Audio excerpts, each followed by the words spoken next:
Oi pessoal, tô aqui de novo pela terceira ou quarta vez para gravar um vídeo para vocês. Eu prometo que até o final dessa quarentena a gente vai conseguir fazer um vídeo do início ao fim sem interrupções. Mas uma conclusão que eu tô tirando disso é que minha missão como blogueiro já falhou sem nem ter começado, né? Porque interrompe tantos vídeos assim. Pessoal, antes da gente falar desse próximo tópico que é a circulação, só queria fazer uma correção com vocês no tópico de sustentação, que eu observei que eu passei algo de errado aqui. Quem esteve na aula presencial da semana passada pode ter observado. Quando eu falei dos segmentos do aracnídeo, por exemplo, que eu desenhei essa aranha super bonita aqui, quando eu falei da segmentação, eu mencionei que ela é dividida em tórax e encefalotórax, o que não é uma verdade. Esse primeiro segmento aqui da nossa aranha, ela não é um tórax, então vamos riscar isso aqui. Ela é o abdômen. Tá, pessoal? Quem esteve na aula deve lembrar disso, mas corrigindo aqui um erro do professor, tá? Então, aqui os segmentos da aranha são abdômen e encefalotórax. E os apêndices são as 8 patinhas, né, de locomoção que ela tem, tá bom? Voltando aqui em circulatório, que foi onde a gente parou.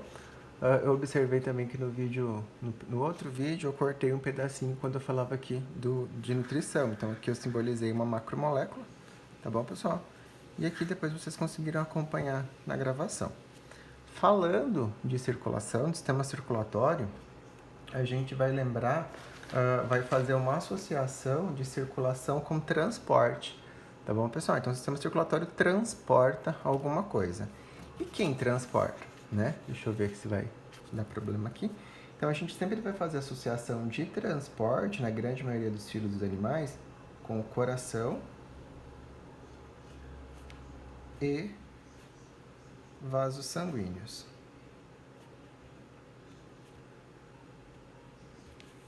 Tá bom? Então, coração e vasos sanguíneos fazem o transporte e estão envolvidos no sistema circulatório. Observem, pessoal, que nos outros tópicos anteriores, quando a gente falou de nutrição, quando falamos de sustentação, proteção e tudo mais, eu não fiquei mencionando os órgãos que compõem todo o sistema, né? Porque isso a gente vai ver em aulas futuras. Porque, por exemplo, o sistema circulatório de um mamífero não é igual ao sistema circulatório de um cordado, por exemplo. O sistema de nutrição de um espongiário não é igual ao sistema de nutrição de um mamífero. Então, tipo, eu não posso dizer que todos os animais têm o mesmo sistema circulatório, o mesmo sistema digestório, o mesmo sistema respiratório, o mesmo sistema de excreção, tá? O interessante é nós sabermos que, no geral, as funções vitais dos animais são essas daqui, tá? Todos possuem essas mesmas funções vitais? Não, tá? Quanto mais função vital o indivíduo tem, mais desenvolvido ele é. A gente falou isso no começo da nossa aula, né? Que quanto mais função vital o indivíduo tem, mais evoluído ele é. Então, as funções vitais estão relacionadas à evolução. Então, tem indivíduos que não têm todas essas funções. Então, por isso que a gente não está falando individualmente de órgãos, de células especializadas de cada sistema. Tá? A gente está apresentando os sistemas para vocês saberem que os animais têm todos esses sistemas aqui que a gente está mencionando, tá bom? Então, pessoal, o sistema circulatório, a gente vai relacionar ele sempre a transporte, né? E vai relacionar também aos órgãos coração e vasos sanguíneos na grande maioria dos animais. Mas o que eles transportam, né? Já que eles são transportadores? Eles vão estar transportando substâncias no interior do organismo do indivíduo, né? Então, o que ele vai transportar? Deixa eu anotar aqui para vocês. Ele vai fazer transporte de substâncias nutritivas e oxigênio. Tá bom, pessoal? Então, ele faz transporte de substâncias nutritivas e oxigênio, tá? Que são importantes para o bom desenvolvimento da célula. Assim como eles também vão retirar o sistema circulatório ele vai retirar substâncias tóxicas e gás carbônico da célula. Então, ele introduz, ele vai transportar substâncias nutritivas e oxigênios e vai retirar gás carbônico, né?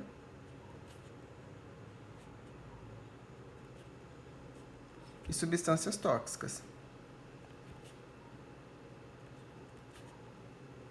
Deixa eu ver como é que tá o ângulo. Tá angulado. Então aqui a gente tem uma nossa célula, né? Então ela vai estar introduzindo o oxigênio, né? E vai estar retirando o CO2. Quem que faz isso? Introduz o oxigênio e retira o CO2? Sistema circulatório, tá bom? Então são as principais funções que a gente precisa saber nesse momento sobre o sistema circulatório, sobre a circulação sendo uma função vital do indivíduo, tá bom? Agora falando de respiração, sistema respiratório, tá? A gente vai ter dois modelos de respiração, dois significados, né? Dois modelos distintos de respiração. Então a gente tem a respiração interna.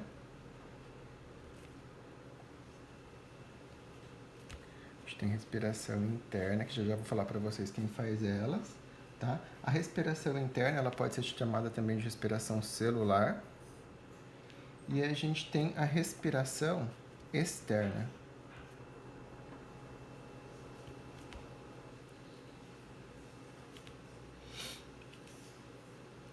Ou uma respiração de trocas respiratórias, tá? Então, aqui na respiração interna e celular, a gente já falou um bocado desse tipo de respiração nos módulos passados, porque quando a gente... Quem que faz respiração no interior da célula, né? Respiração interna. É as nossas mitocôndrias. Mitocôndrias. Lembra em aulas passadas que a gente fala que as mitocôndrias, elas são o combustível da nossa célula, né? Elas são o motor, na verdade, das nossas células. Por que acontece? As mitocôndrias, elas quebram, né? Tipo, glicose, amido, e transforma isso em ATP. Transforma isso em adenosina trifosfato, que é a energia. Né? Então, respiração interna ou celular, ela é uma produção, né? Quem faz ela são as nossas mitocôndrias, que são organelas importantes lá no interior das nossas células, que quebram, fragmentam, enfim, catabolizam, né? Glicose, por exemplo, e vai produzir ATP, que é adenosina trifosfato, popularmente conhecido como energia das nossas células. Tá bom, pessoal? E a respiração externa, né, que está fora das nossas células, ou respiração de troca, é uma interação do indivíduo com o meio ambiente, tá? É uma interação do organismo com o meio. Eu vou colocar aqui. Faltou colocar a palavra interação, né? É uma interação. Quem faz isso? Né? Aqui na respiração interna a gente falou que é as mitocôndrias. Respiração externa, quem que interage com o meio? É o tipo de respiração, pessoal, que a gente realiza. Né? Então, quando a gente respira, quando a gente inala e quando a gente exala, a gente faz o tipo de respiração externa ou respiração de trocas. Né? Então, a gente absorve oxigênio. Né? Quando a gente está inalando, a gente está absorvendo o oxigênio e a gente elimina gás carbônico. Eu espero que a letra esteja ficando legível aí para vocês. Então, é uma interação de quando a gente inala, absorve o oxigênio e exala, elimina gás carbônico, tá? Então, esse tipo de respiração é respiração externa ou trocas gasosas, tá bom, pessoal? Agora, quase termina a nossa aula, a gente vai falar do sistema excretor, tá? Sistema excretor, a gente também já falou bastante esse termo em módulos passados, porque a gente já diferenciou bem o que é secreção do que é excreção, né? Secreção, o que é secretado é algo que sai da nossa célula, mas que ainda é importante para o indivíduo. E excreção não, excreção é o lixo, né? Aquilo que já realmente não interessa mais para as nossas células. Então, a gente já falou bastante de excreção, então vai ficar um pouco mais fácil. Então, a excreção é tudo aquilo que é inútil, que pode vir a se tornar prejudicial para a nossa célula, que já não tem mais nenhuma função. Mas agora, falando de sistema excretor, a gente vai falar de um termo, vou apresentar um termo novo para vocês, que é homeostase. Homeostase. Bom, pelo menos eu acho que é novo para vocês, né? Pelo menos a gente nunca falou isso em sala de aula. O que é a homeostase? A homeostase nada mais é que a capacidade que a célula tem de manter um controle, manter um equilíbrio interno dentro dela, tá? Ela não vai ficar desregulada, ela não vai ficar doidona, não. Ela tem que excretar alguma coisa, mas ela consegue manter um equilíbrio. Então, a homeostase, a gente tem que lembrar que as nossas células, elas sempre estão sintetizando alguma coisa, elas estão decompondo algum organismo, elas estão sempre trabalhando, né, quando saudáveis. E o excesso de algum material orgânico ou de algo que ela está sintetizando, o excesso pode vir até a matar a nossa célula. Então é aí que entra a homeostase. Porque o que eu falei para vocês, a homeostase ela mantém um equilíbrio, né? Equilíbrio. Outro termo que a gente pode dizer, além de equilíbrio, controle, né? Então a homeostase ela vai excretar aquilo que está em excesso dentro das nossas células. Um exemplo de excreção, de homeostase, é o que acontece nos nossos rins. Vocês sabem que os rins são um órgão muito importante, né, que faz a filtragem, que filtra, né, o que a gente ingere. Então, a função dos nossos rins é filtrar. E os nossos rins, eles fazem a homeostase quando eles eliminam ureia. Então, o excesso de ureia no nosso corpo, ele é maléfico. Então, os nossos rins fazem a homeostase eliminando a ureia, que o excesso de ureia acaba se tornando uma toxina. Quando uma pessoa está com algum problema renal, por exemplo, ela está com alguma suspeita de algum problema renal, o médico sempre pede para ela um exame de ureia e creatinina que estão ligadas às funções renais. Então, o excesso de ureia, com certeza, vai identificar uma deficiência nos rins. Por quê? Porque não está fazendo a homeostase. Tá bom, pessoal? Então, a gente sempre vai relacionar excreção, a partir de agora, com homeostase, tá? Voltar aqui no nosso ângulo e falar de... logo do objetivo. Falar de integração. Bom, já falamos de excreção, respiração, circulação, sustentação e proteção. Pois bem, falei para vocês que nem todos os indivíduos, nem todos os seres vivos têm todas essas funções vitais aqui, né? Mas os que têm, os mais evoluídos, se assim podemos dizer, eles têm todas essas funções vitais acontecendo de maneira harmônica, né? De maneira harmoniosa dentro do ser vivo. E essa harmonia acontece graças à interação. E é dela que a gente vai falar agora.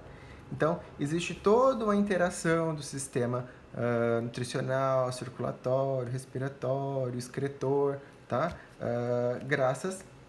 E isso acontece de uma maneira harmoniosa graças à integração. Então, quem está intimamente ligado à integração são as células endócrinas e nervosas. Sistema endócrino e o sistema nervoso. Tá, pessoal? Esses dois sistemas, né, eles são tidos como sistemas reguladores.